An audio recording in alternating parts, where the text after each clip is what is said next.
Hey, Mac, Mum just said that you didn't know that you couldn't walk. When you found out, what was that like?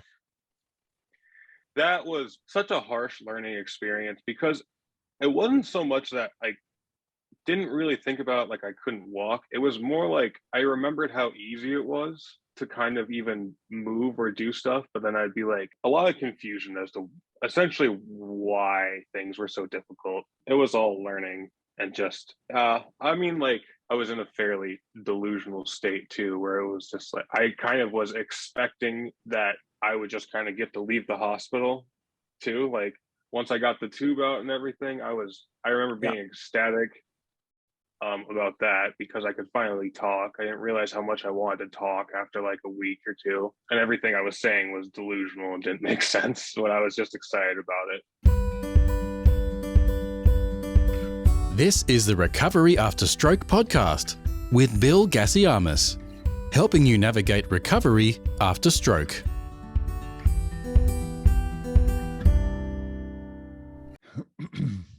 Hello and welcome to another episode of the Recovery After Stroke podcast. Recently, Spotify released a new feature which allows you to now rate your favorite show in the same way that the Apple Podcast app allows it. If you think the show deserves it, I'd love it if you left us a 5-star review. This will help the show rank better on search engines and help newly diagnosed stroke survivors find the show better, and it could make a massive difference in their recovery. So go to your favorite podcast app, whether it's Spotify, Apple, whatever it is, and share what the podcast means for you. It really will make a huge difference to how people find the podcast and how they have a better stroke recovery.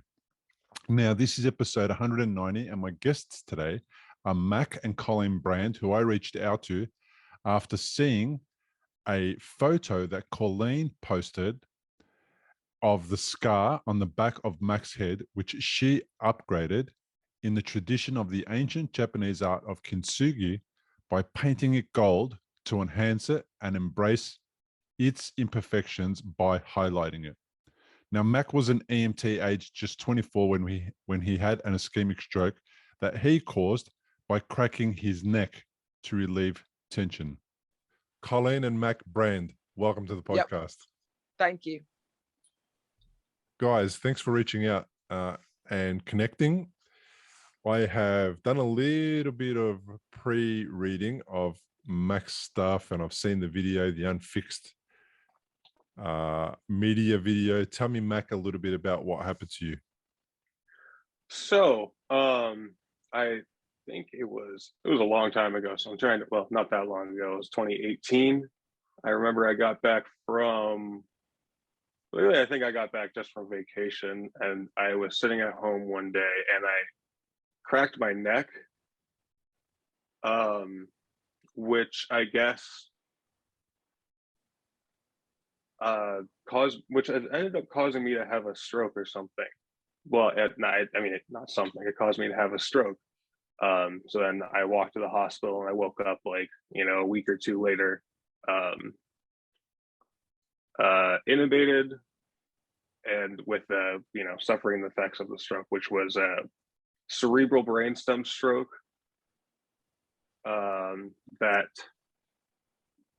When I first woke up, I had partial paralysis on my left side. Now it's more just kind of uncoordination and stuff like that. So that's the real summary version of it, which was just from manipulating my neck, I was able to I guess shed the inner lining of some veins in your vertebrae and I'm not sure, shoot it up to my brain. It was a kind of experience. I'm curious. You seem not to be completely aware of what happened. Is that because of a memory issue, or you haven't really been told, or you haven't paid attention? So I know from my it's mostly a memory issue right now, just because I've been told over and over again, honestly, what it is, but what happened. But it is more of a memory issue. It's kind of one of those. Yeah, that's one of the things. I hear you. But yeah. Colleen, give us your version of that story. Yeah, it's interesting listening to Mac because I don't know whether his memory comes in ebbs and flows. I don't. I really don't. But anyway, he had just come back from being in San Francisco, visiting us where we live in San Francisco. He had just gotten back and to Colorado, and he had cracked his neck like he does. He does that left-right motion and cracks his neck when he has a headache and relieves some pressure, and that caused a blood clot. That action caused a blood clot, which caused him to have the stroke symptoms. And I wouldn't have recognized that, but because Mac had EMT training, he knew stroke symptoms, so he identified it himself really quickly. And he knew that it was going. That he had about 15 minutes before he's going to collapse, but he didn't call 911. I think his logic was already going because he was so dizzy. He went, okay, I'm a couple blocks from the small community hospital. I'm going to walk there. And he was starting to walk there, and that's when he collapsed, but he knew enough, he was capable to do 911 before he hit the pavement. And then that's where he was found. And then that's where we went through the sequence of, boy, I wish I knew more about, boy, I wish I knew now what I knew. I wish I knew then what I know now about strokes. Because boy, would we have handled it differently. That's a very common story. Everybody's the same. I'm the same. How do you supposed to know about strokes if you're not familiar with somebody who's had a stroke and you're really aware of what happened and how it went down? I mean, you just won't know. How are you going to know about anything? Broken toes, damaged knees? You're not going to know unless it happens to you. And it's the scary thing. But I think, was Mac alone at the time? Mac was by himself. Alone, yeah. I was alone, and so I remember the term. I had a vertebral artery dissection. Which is what happened to me, which is kind of like a walking urban legend thing too, where it's like you crack your neck and you get that. Yeah. Yeah, I was alone at the time. I didn't really recognize that it was a stroke until I started feeling paralysis actually when I was walking there to the hospital. I was only about 3 or 4 blocks away. And then when the ambulance came, they started running stroke protocols on me. And I was like, that's not right. I'm 24 and I'm just dizzy, you know? It was one of those things where it just kind of kept it started out as just being dizzy. It felt like, I described it as like, you know, when you get too drunk and you're just kind of like spinning. So I thought originally I had food poisoning. Because it's like, what do you mean I'm having a stroke? But you know, I eventually learned, you know, waking up. It was I had gone to the hospital when I had appendicitis, and I literally walked in and they were like, pop my appendix out. So I kind of figured it'd be the same deal. I woke up a couple weeks later and was not the same deal at all, you know? Yeah. And in those 2 weeks, Colleen, what's the family doing? Because Mac's out of it. What are you guys trying to do? So the community, the local, the smaller hospital really botched things up. They actually did not treat him for any stroke protocol. So that was a huge delay. These are the delays that it's so great to get people. Everyone should have better stroke information so that they're empowered to understand how critical time is, which we again, we don't know this walk until we walk it, right? And so you don't realize how critical that first 72 hours is. And so they actually dismissed Mac because he had smoked some weed before he had cracked his neck. And so they dismissed him as just being a young stoned man. And they did. Yeah. And so when he was walking out of the hospital, he collapsed in the hospital. And that's when they brought him back. But they still didn't follow any stroke protocol. And he's by himself with no one to advocate for him at that time. So there was a tremendous amount of time lost.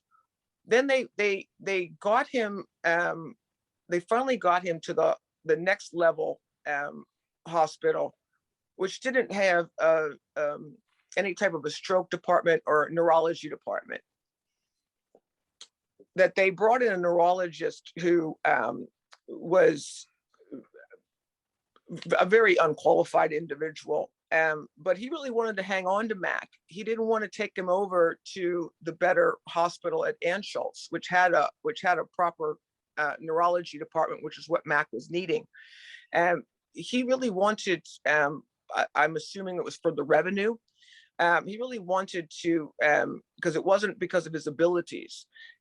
So he actually drilled into Mac's head to try to relieve some pressure. And it was not even in the right spot, we found out later. So it was for naught. So we wasted another night there. And quite honestly, at that point, we started to educate ourselves and make phone calls, and we found out about Anschutz, and they wouldn't release him. And so we had to work on it ourselves to demand that he gets released. And Mac went unconscious very, very quickly. But fortunately, at the very same time, the helicopter team was landing at the hospital. And I mean, honestly, these people were right out of a movie. They're such heroes in their work. They dismissed that hospital team. Mac was already incubated and passed out and unconscious at that point. And I watched them literally unplug and redo everything, dismiss those people, and they took him over and got him airlifted to Anschutz, which they told us immediately to drive there. And, we signed the paperwork, and as soon as he landed, they had him going into surgery, and they saved his life. So they drilled into his head to relieve pressure. Yeah. Was there a bleed in the brain? Yeah, well? we had a brain bleed that wouldn't stop. Okay, so he had a brain bleed and a clot? Yeah. Wow. So it wasn't necessarily a clot. I think they remember them describing that as the inner lining of my artery that essentially was shed when I cracked my neck. That kind of shed itself. So it wasn't like I had a clot that got dislodged. It was actually a member of it was a part of the artery. Interior lining or something. So but at the same time there was a bleed, Mac? Was there some blood bleeding into the brain? Yeah, I believe so. I mean, at that point also I remember I was either unconscious or my brain was swollen. I wasn't really aware of anything until probably even like a month after, Yeah. So no, he wasn't. We were. I don't even think that he came out of being in this induced coma state for several weeks. And when he first did, like I drew him this picture. I don't know if you can see it, but basically it was trying to get him to understand to not freak out because you're intubated. Was it intubated? You're intubated. Intubated, yeah. You're good. You're intubated. And so we wanted to make, because I kept thinking about, oh my God, that has got to be so fearful for when you start to become alert from that coma state and you're intubated. I can't even imagine what the panic one would feel. So we were really surrounding him and trying to figure out the best way so that have him stay calm when he came to, that you are, you know, you're intubated. You can't speak. You're not going to breathe on your own. I don't know what a person is going through when they transition from that point to the other, but that was a huge concern for us. How do we keep him from being panicked? You know, Mac, do you It was recall tough too because my what? right. Do you sorry. recall what that was like when you woke up in that state? So yeah, I do actually. Well, like it's really interesting because I didn't know I was going to wake up in that state. It's kind of like blinking and then, 1 second you're there. And also at the time, you have to remember my left side I had, center paralysis and my left side was paralyzed, but my right side was actually just as strong as it was before. So they had to kind of restrain it when I was getting up to make sure I couldn't move around. And my brain was still swollen. And when you're intubated, you're on a lot of like fentanyl and stuff. So I spent like the first probably week or two fairly delirious under those circumstances. And honestly, I kind of remember it almost humorously because some of the things they had to put like a pizza, like an oven mitt on my hand to make sure I couldn't grab stuff with my good hand. And because I was essentially like, I was like a toddler almost. You don't want to grab on the tubing or anything like that. So I had this pizza mitt, and I would remember thinking like, oh God, I'm in a Pizza Hut, like just not being able to connect the dots even to what is happening. It's just I honestly look back at it almost humorously, but it was pretty traumatizing for everyone. Yeah, absolutely, I can imagine, man. So when you finally got out of the hospital, I imagine you went to rehabilitation. What did you have to rehabilitate? So I spent 1 month in inpatient rehab, and then essentially like kind of had to test out to make sure you can shower on your own, you can cook on your own, you're not going to be a danger. So I did that. A lot of my rehabilitation was essentially strength training, because the left side of my body fatigues twice as fast as the right side. So a lot of times it's just things like, it's a lot of just straight, like walking and, getting that muscle memory to kind of work and re-trigger and rewiring that neuroplasticity around those damaged parts of your brain. So it's like, you lose parts, but the nice thing about having a stroke when you're 24 is that your brain will kind of remap itself around that damaged parts. So it's like, yeah, I might not be able to open a key with my left hand anymore or whatever, but I couldn't really, or hold a spoon with it, but it's like, I couldn't really do that with my left hand either way. Things like typing, like, it's just one of those things where it's like, yeah, fine motor skills and muscle memory are super important for getting that stuff back and just kind of triggering that neuroplasticity to help rewire your brain around what's been damaged. And you had to learn how to walk again. Oh yeah, I spent a long time learning how to walk. I was, I still have my cane with me for when I get tired. I have a lot of neurological fatigue associated with it. So it's like, I look really good for probably about 30 minutes. And then I get real limpy or I need my cane. It's like, so I still get a lot of neurological fatigue. And then it's like, oh, there's the stroke, So it's one of those things where it doesn't really get away. And while it doesn't really get away from me, while I can kind of compound the time where I'm, where I'm strong and kind of, mobile and doing my stuff, it's always kind of one of those things where it's like you kind of hit a wall at a certain point in the day, and it's like, okay, now I'm, kind of back at it. Yeah, we went and saw Batman with my wife last night, and we got the 8 o'clock session, not realizing that it's a 3-hour movie. Oh, it's 3 hours. So sitting down in the chair watching that, was pretty cool movie, but then you get tired, and then by 11:30 we had to walk back to the car quite a distance, and the left side is numb. The knee, the knee is not supported 100%. Oh yeah. The hamstring is feeling a little bit weird, and the quadricep is feeling a little bit weird, and it's like, okay, I'm really tired now. I can tell that I'm tired and I need to go to bed and sleep immediately.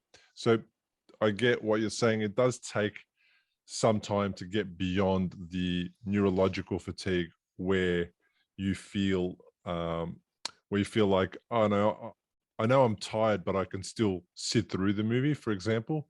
But there was a time where I couldn't. I would never take an 8 o'clock session to go and watch a movie.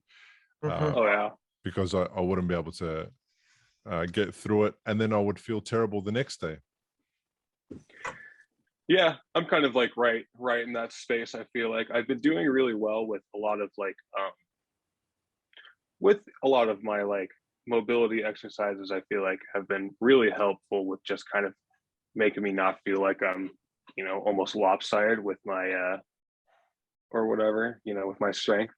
But yeah, sitting through them, I noticed my fatigue hits really hard, where I just even paying attention or focus on like a movie for 3 hours sounds like a task. Yeah, it used to be for me as well. It gets better, but I think you're still in the early days of recovery. It might sound like you've been doing it for a while, but stroke recovery takes a long time, man. So you're still in the early days. Colleen, what's it like sitting on the other side watching your son in hospital being really unwell and then not being able to use his left side? In all honesty, because we came so close to losing him, I was so grateful for him being with us. And then every that roller coaster of will his brain start bleeding again, because that kept happening. There were so many times when I've never prayed so hard in my life, and you're just, every little thing you're like, just get us there, not knowing that if we didn't know when they could finally take out the tube. We didn't know if his chest would collapse. We didn't know if he was going to be able to breathe on his own. We didn't know if he was going to be able to swallow. And we didn't know if he would be able to walk again.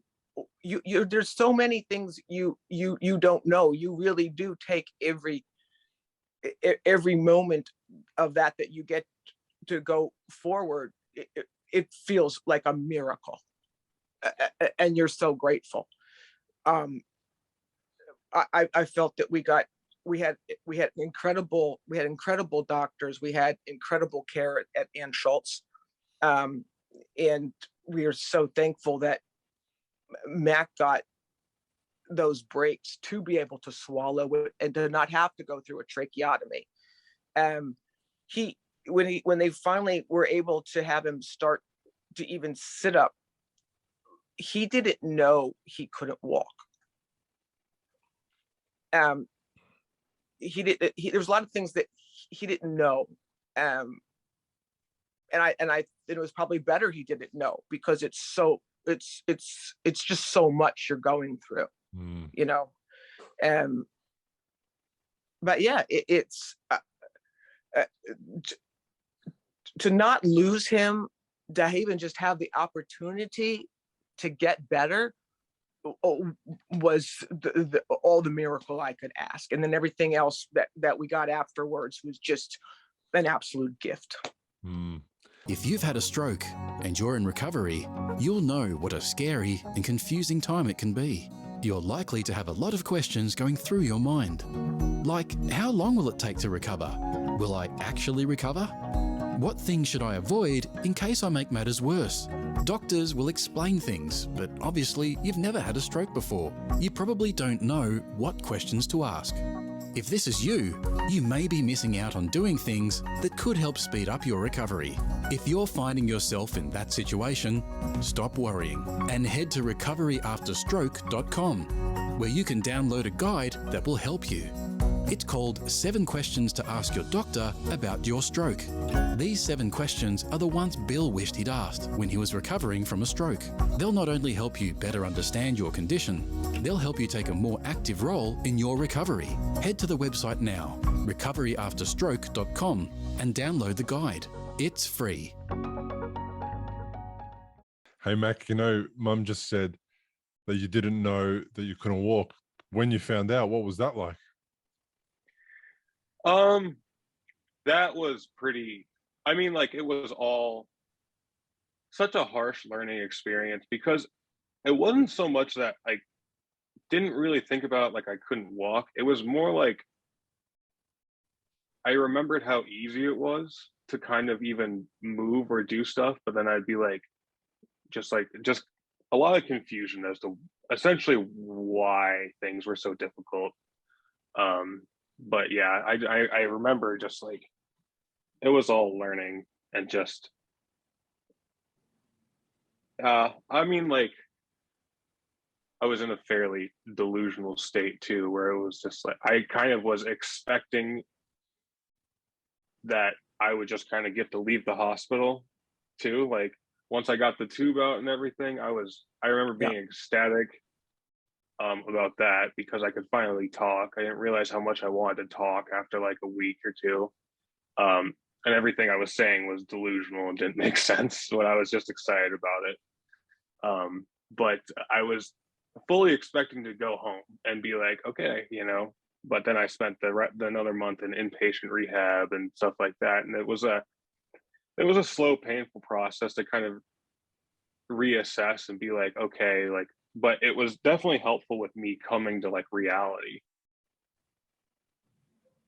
Just about what had happened, because there was a long time where I honestly couldn't even comprehend it. Yeah.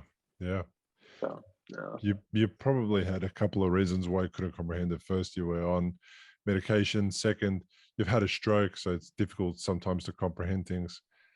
And I remember trying to walk the first time after I had the brain surgery, and I got out of the bed on the left side, and there was a nurse who was going to help me go to the toilet, and she said, just step out, place your arm around my shoulder, and I'll support you. She was half my size and a bit shorter than me, so I've got out. I've placed my left leg on the ground, and because I couldn't feel my left leg, it just collapsed.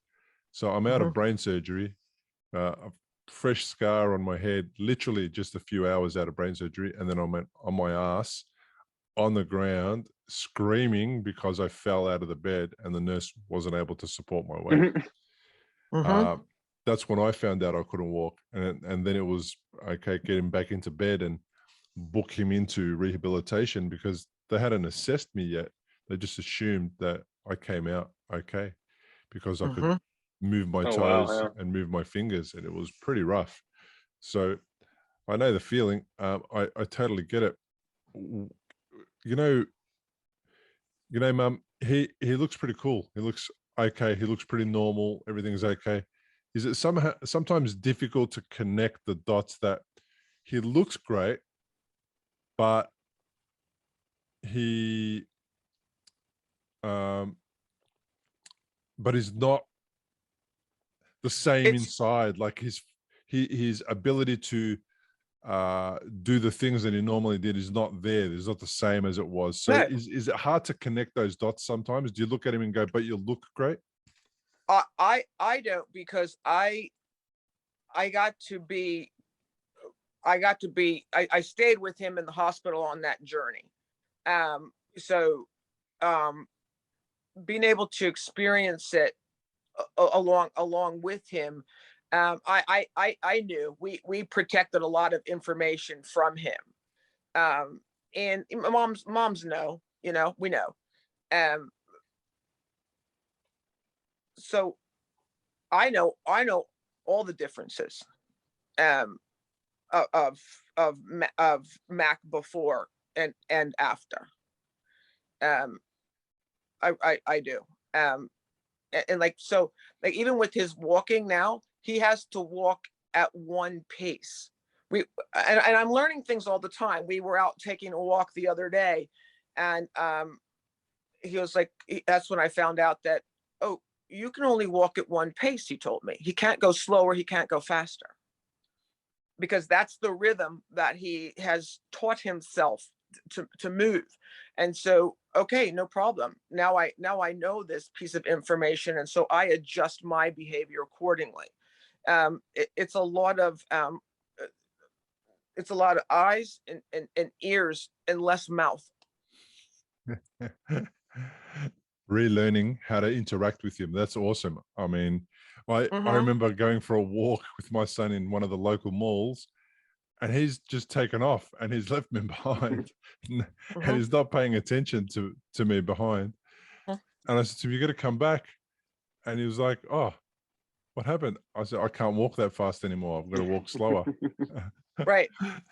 But we worked it out. I did get faster with time. Mac, what were you doing as a 24-year-old? What was your daily life like? Were you at work? So I was in my undergraduate. I was working 2 jobs. You know, I was in a full-time, you know, relationship. I was out in Colorado working on my undergraduate in criminal justice, criminal forensics, and working at a plasma donation center. Was my day job, and then I also did like PI work on the side, like kind of as a resume builder too, which was a interesting gig. So I was working, I was doing a lot, honestly. And yeah, so like, and then, but I was probably about, like, I would say a junior year, like kind of in my undergrad. So I was about one or 2 years away. Took me another 2 years to finish it after the stroke, because because I had the stroke actually during my finals too. So I failed my finals. I had like B's or something in those classes, but because I failed my finals, I had to redo my finals in the hospital, and I was like, I could barely read. I was just like, okay. So I just kept retaking those classes. I just kept retrying. So it kind of spread it out a little bit, but I got the undergraduate done at least. I'm working on my master's right now, which is really cool. But yeah, it was definitely a big, huge bump in the road. I am stoked though that, I mean, if you're going to have a stroke, it might as well be at 24 when you're still on your parents' health insurance, you know? So that's not the worst thing. That was a miracle. Yeah. It was the end of the year too, and you're like, we hit our deductible. Yeah, it was a miracle that we checked that box. It truly was. But Mac is Mac's a big dude. He's about 6'3". I'm 6'3", yeah. So 6'3", two something. He's always been naturally strong without ever lifting a weight. It's just how, you know, it's just how he was drawn. And so he's always relied on that physical strength for a lot of work and jobs, and just it's one of those things. It's like, it's what you can do, and that's gone. And so that's another adjustment. It's fine, you know, you adjust, but it's another adjustment. And it's another frustration for him, you know, where you're used to having a certain physical ability, and now that one's off the table too. And as you know, it takes a great deal of effort, of daily discipline. It's a lot of discipline to maintain what the corrections and what that you've been able, and the gains you've been able to have. You have to work hard to maintain that. Yeah. It's a different kind of working, because yes, Mac one side is going, yeah, well, let's keep doing this, and the other Yeah. side's Yeah. going, no, I've had enough. And it's a real mental battle because you actually physically have had enough. You're actually totally drained on one side, but the other Yeah. side's quite fine. And you got to find the balance, right? You got to work out how to continue or why you should not continue. And for me, it was not continue. It's like stop and rest, because you are really tired. Even though your right side is okay and wants to keep going, that's not the right thing to do right now. The left side is really tired. That means the brain is fatigued. Mac, do you Yeah. relate? Yeah, definitely. Like essentially, like almost exactly, like, you know, because it's like if I push my fatigue side or any of my fatigue, it's going to fatigue my brain, which literally just drags everything out and makes it so much harder to recover once I get that, you know, neurological brain fatigue. So it's like, you know, you really do have to rest and listen to that side. It's a real weird dichotomy, especially because it's like my left side is my non-primary side. So, you know, because I'm right-handed. So it's weird to kind of listen to the side I almost never really cared about. Yeah. And, You know, so and Mac was also, you know, far more social. And that also changes after a stroke, which is very difficult, in my opinion, for a very young person to have these extreme social limitations at a time in life when you actually are at such a desire to be, you know, out and about and where things are happening. And that's no longer tolerable or enjoyable. yeah. And Or once I kind of was ready to get out and about, COVID hit, and that was a prime too. It was like literally once I was like, you know, done with my outpatient rehab and was kind of seeing people again, it was like, okay, and now we got this mystery disease. And it's like, okay, cool. I remember That's a weird one. feeling the same. Yeah. So COVID hit for me. It was like 8 years after the first time I ended up in hospital. You know, it was 8 years. So it still felt like I was in the same kind of fog as I was back then 8 years ago, where you couldn't go anywhere, you couldn't see anybody, you couldn't go and eat out, you couldn't do anything. It felt exactly like it did when I had the stroke and was isolated for quite some time and couldn't get out and about. And I needed to go through this thing to recover, etc. But then I got annoyed at being out and about because the overwhelm from noises, from all the things that were happening, from sometimes even the sun, and looking at, like, there was a lot of overwhelm of my brain. Is that what you also experienced? Did you have that kind of neurological overwhelm and you couldn't cope?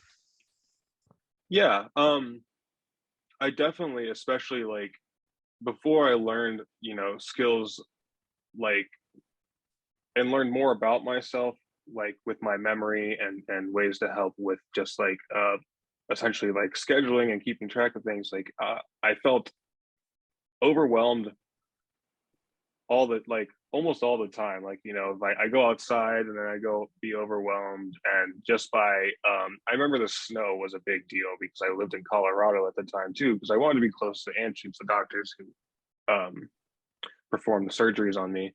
But yeah, I remember being like, you know, the snow is so bright and everywhere you look is so bright, and it would be just hard. And I just sit there and kind of like look at my own feet and just like be afraid of ice, and lurching around is all one of those things that was very overwhelming. Mac wanted to go on what I was calling a memory tour, thinking that was going to be this miracle.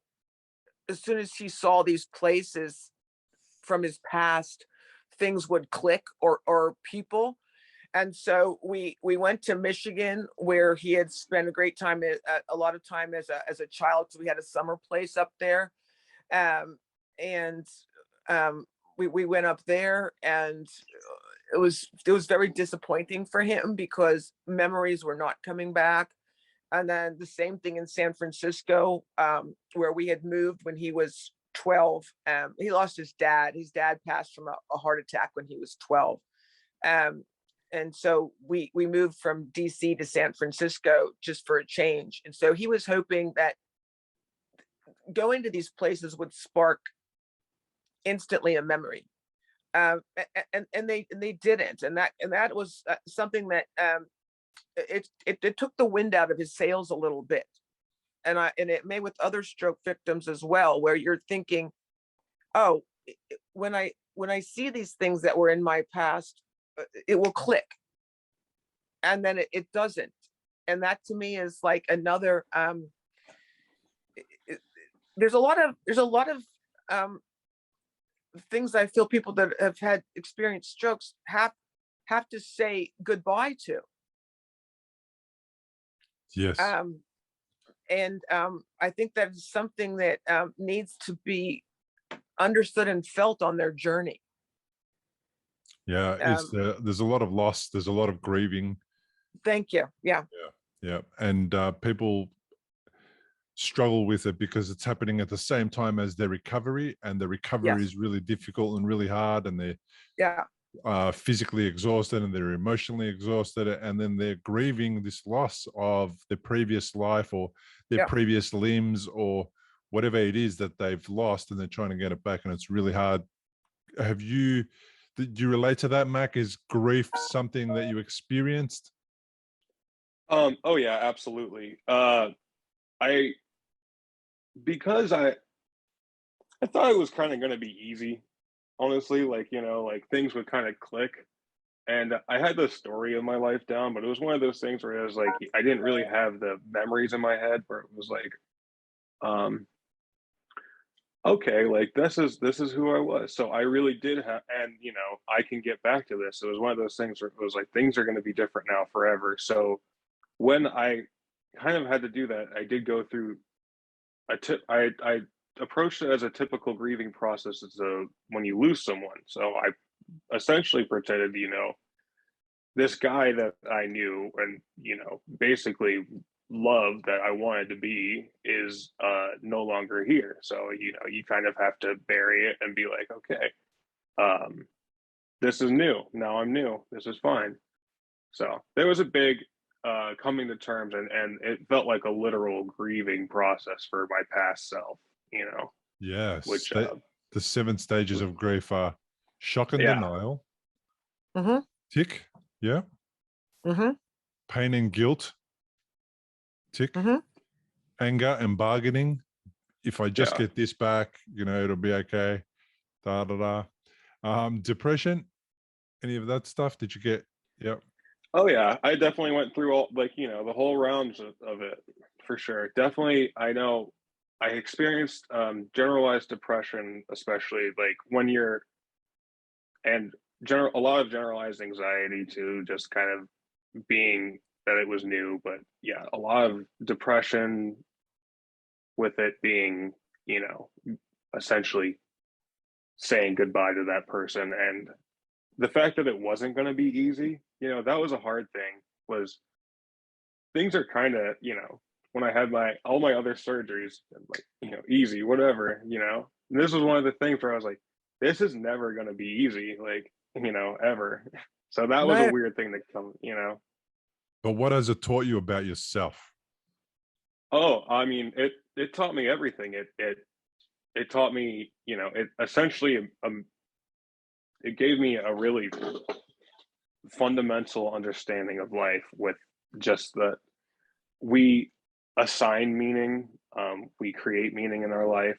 It's my ultimate understanding is that life is essentially meaningless unless if you create it, unless where you create it, you know. And I just want to kind of I kind of looked at it as just the only thing I can do is just try to make things better. If not for me, then other people, just wherever I can, you know. And that's just, I wanted to be, just perceive the world as what I can put into it and not what I want to put into it, but literally just measuring physical positive impacts that I can do to, you know, just make things better, I guess.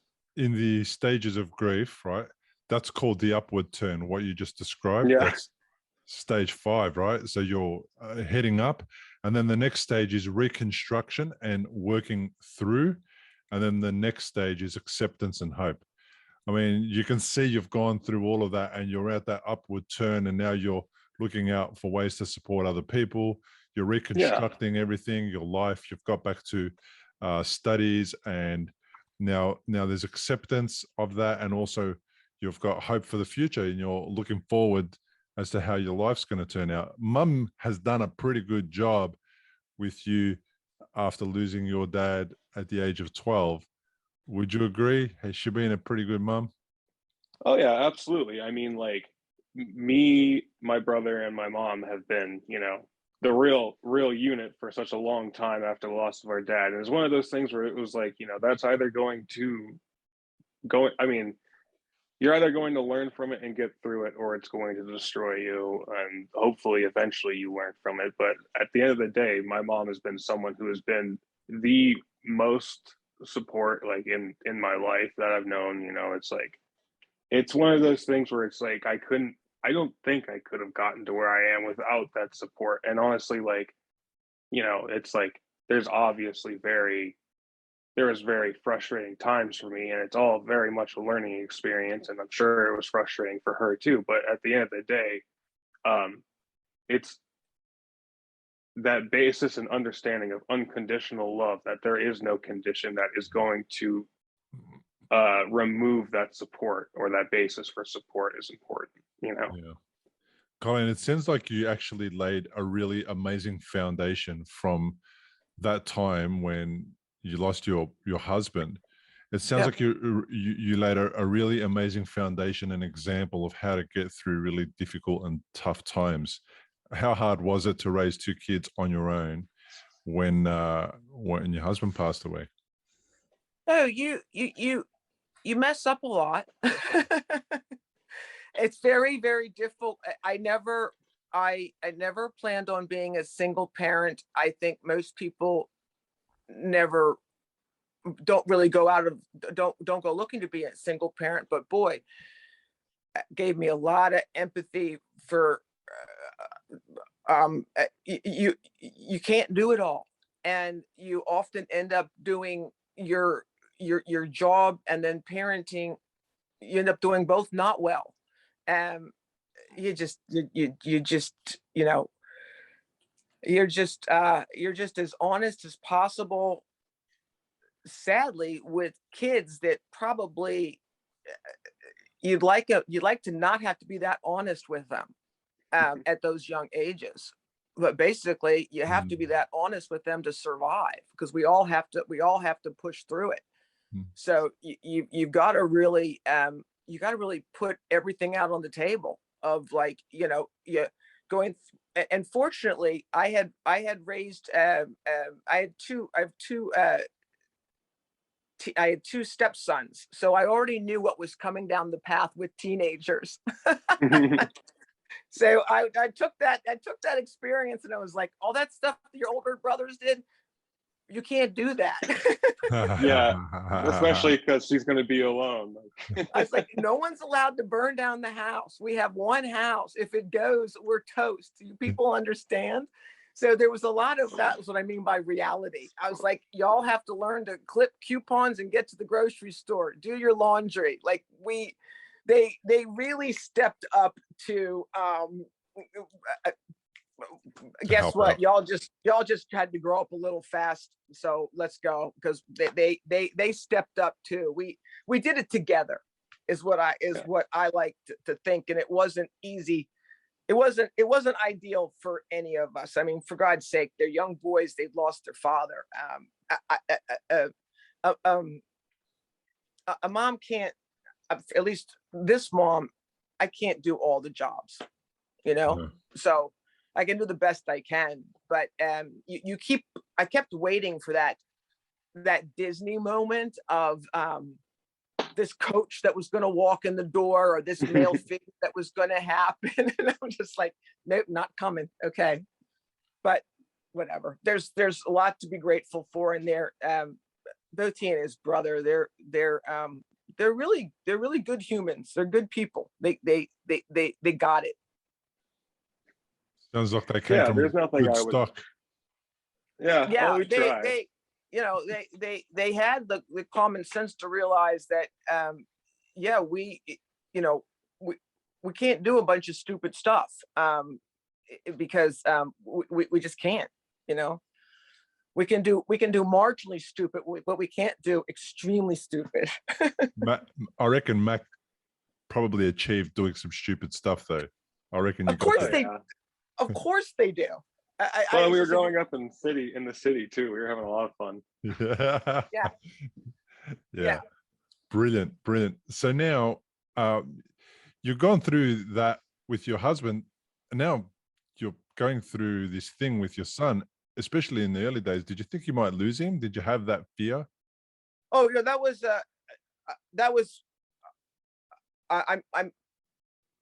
that's when I knew if Mac didn't make it, that was the first time in my life that I went, I'm not making it either.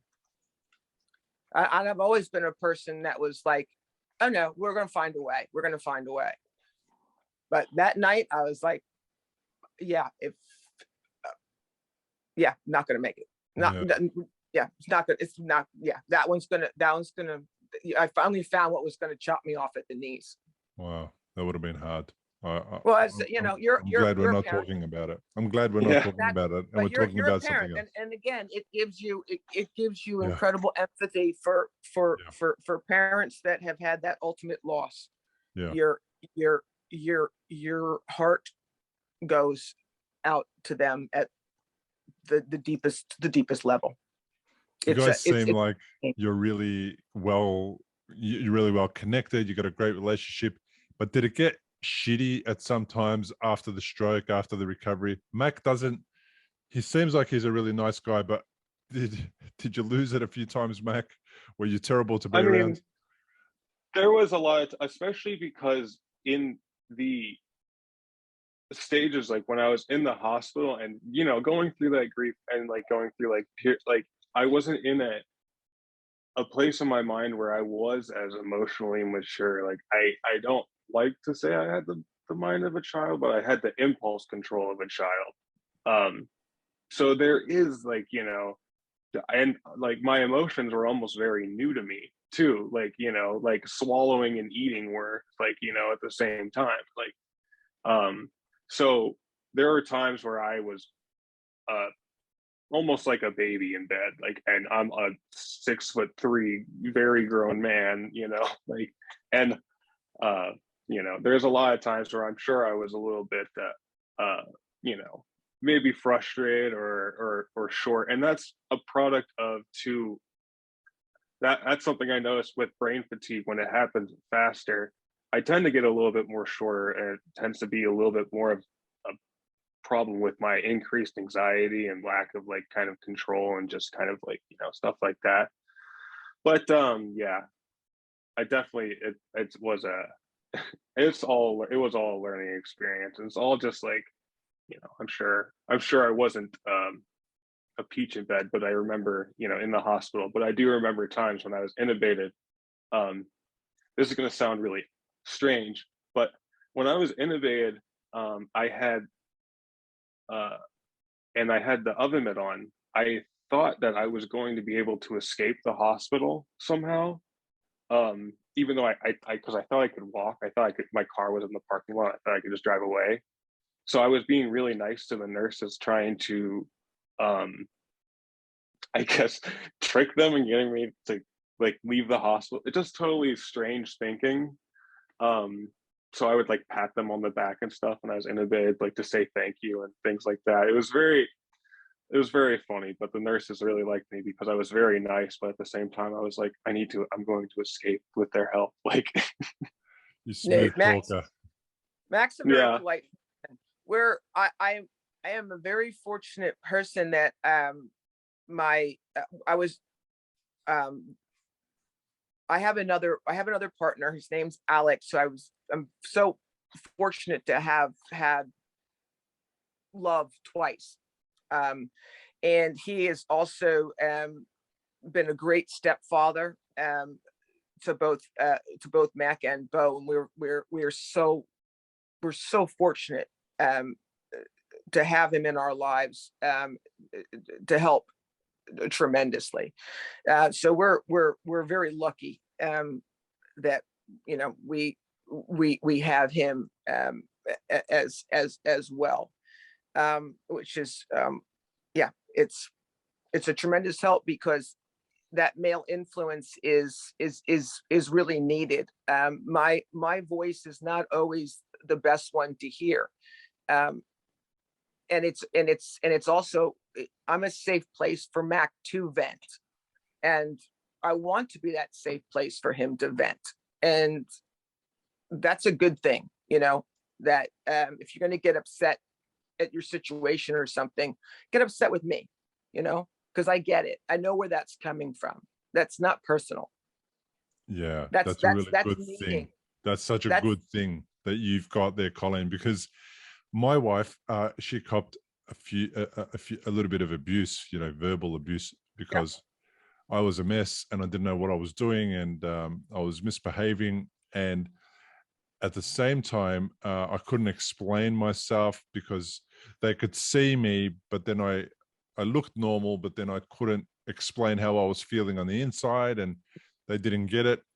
And then she took it personally, because I'd never really gone out of my way to mistreat her like that. Of course, we've mistreated each other from times in our marriage, but I never gone out of my way to do it. Whereas I was now getting triggered by the smallest thing, like parking in the wrong car space or something like that would trigger me, and I would go nuts.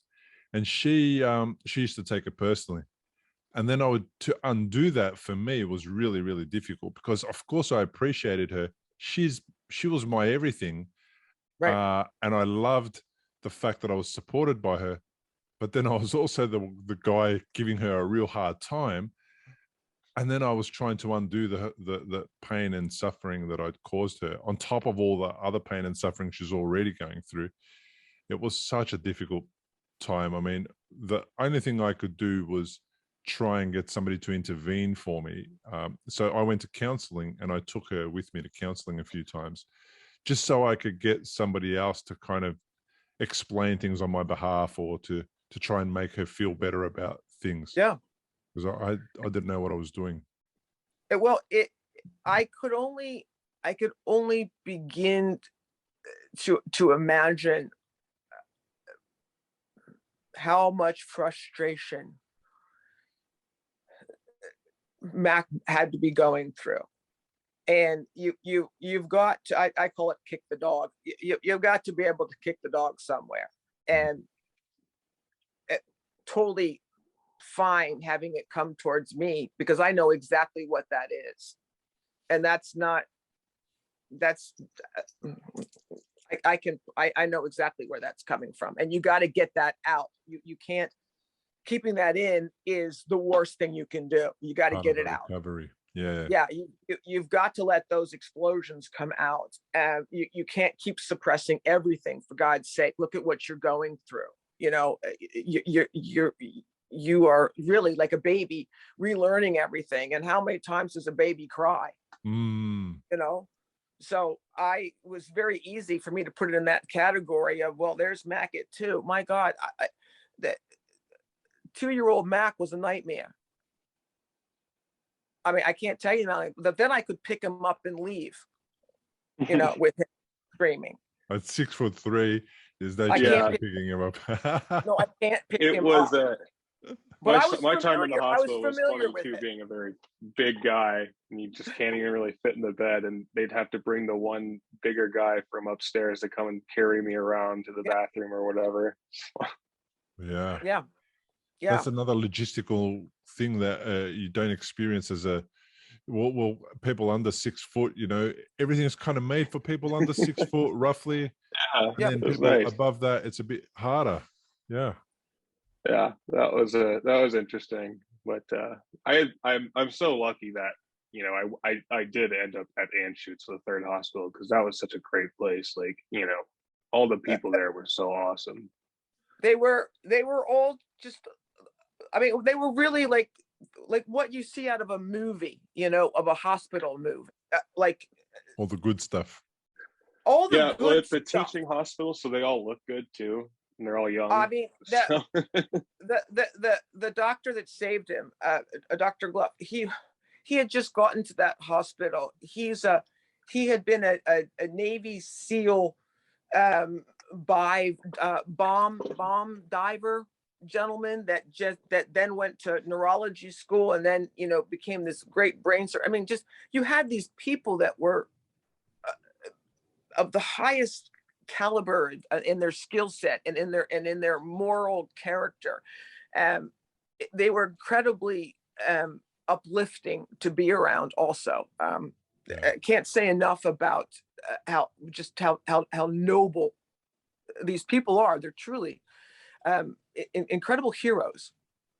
I appreciated my doctors too. I mean, I can't believe there's people out there that just decide that they're going to do a job that helps other people to the extent that we get our help. It's like, it's just nuts. It never occurred to me. So I assumed that there weren't other people out there, but they really are. And many of us wouldn't be here without them.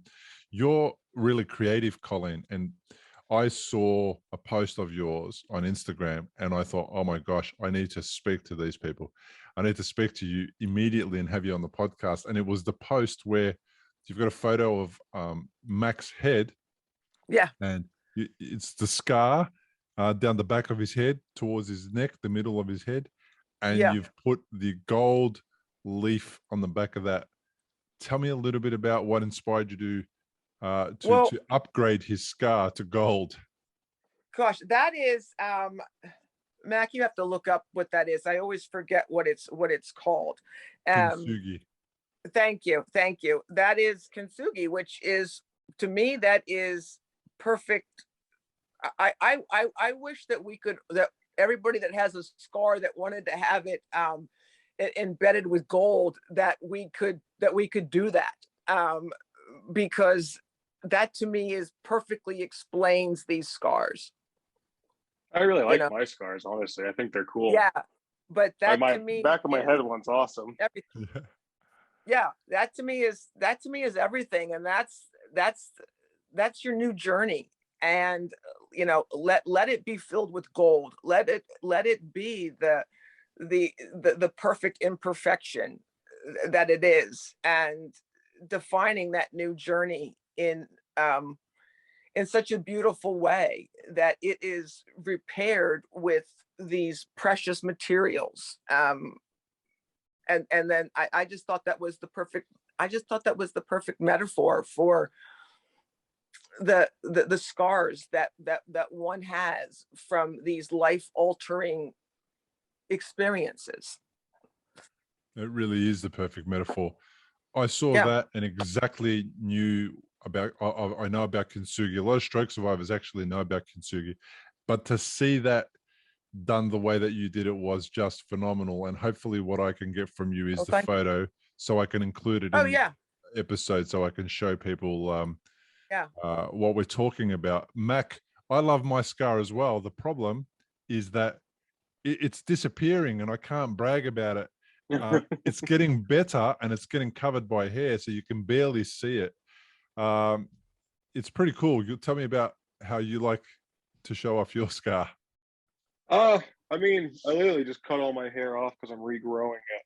Yeah. But I got the one. I mean, this is where they put the drain, one of the drain tubes right here, which is we had kind of faded, but I like that one. Yeah, that was the drain had to be redone. Yeah, that was cool. My back one, and then my back one's the crazy one, which I know this is like, I don't know if that'll ever really, that one, I don't know if that one's ever going to really run away or really tone down. I feel like that one's intense. They settled down, but they do. Disappointingly, mine was about the same as yours is now for a few years, and then it kind of got flatter and flatter and better and better.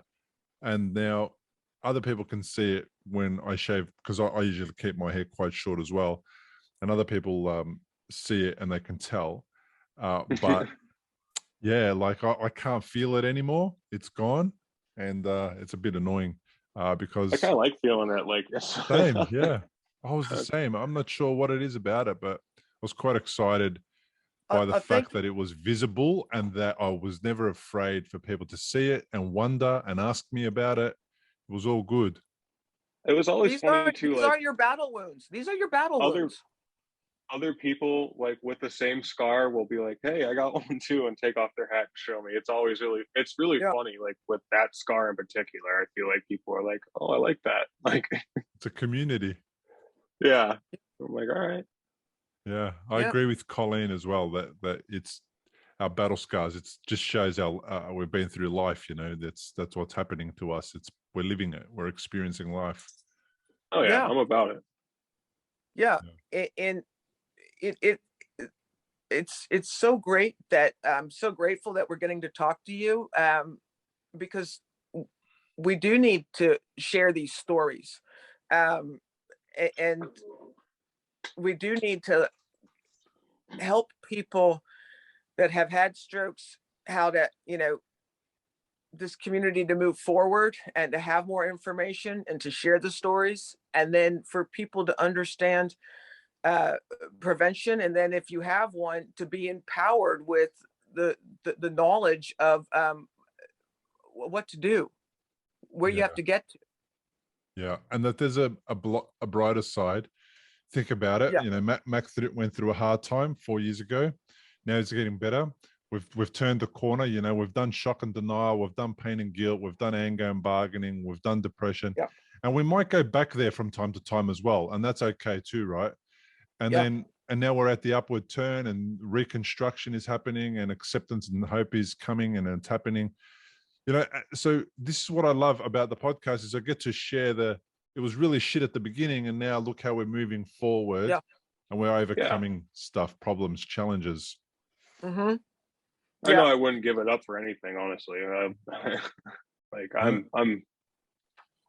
like my stroke, and it's a part of me. Same with my dad passing when I was young. They're all things that show, have taught me more at the end of the day, and made me stronger. Yeah. Mac, your mum sent me a PDF of I No Longer Dream. Oh yeah. Tell me about putting your thoughts into words. How does that help your recovery, and why was it important to do that? Well, that was kind of like a cathartic writing. I wanted it to be similar to kind of the Dante's trilogy, where you start out in the Inferno, Purgatorio, and Paradisimo, by starting off in trying to describe all the confusion and coming into being, and being, not really understanding what's happening. And then kind of, there was a long period, I know, 6 months after, where I was kind of like just, maybe going to outpatient rehab and just kind of floating and not really feeling like myself, or having really any grounding to the world around me. And then it's like, I come out here, and finally it's like I feel like I have grounding, and like it's kind of one of those things where it felt good to write down a journey, and bring it to a point where, like, even if things aren't perfect, there never will be. Nothing's ever perfect. It's fine. Everything is what you make it at the end of the day, and it's like everything's better. Yeah. Are you hoping to do more with it at this stage, or is it just for you? For your writing?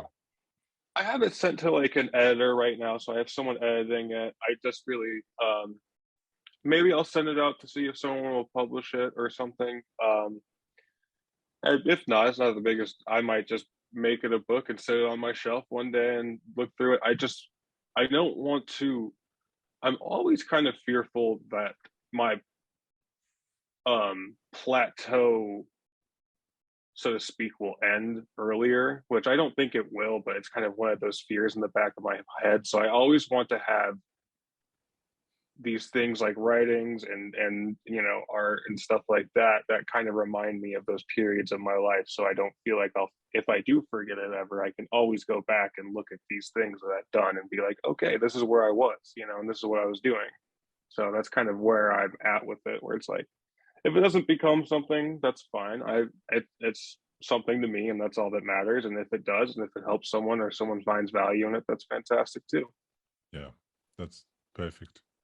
So Yeah. when I had one person read it who works with a lot of people in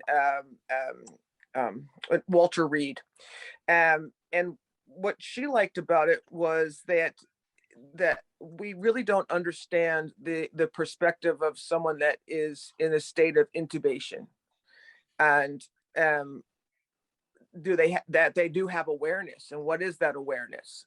So she really liked it as having an awareness of what somebody is going through that is in that state of intubation. Because it is an unknown, and we're assuming that, oh, there's nothing, but there's very much going on. Yeah. And perhaps the experience could be different for the patient. Perhaps we could dim the lights. Perhaps we could bring in soothing music. Perhaps we could be a little bit more gentle and comforting. Perhaps we could perform Reiki. Perhaps, you know, some other types of things to soothe the soul and the spirit in a more gentle way, because it's so horribly clinical. We think that there's nothing going on there. And that's wrong. There is much going on.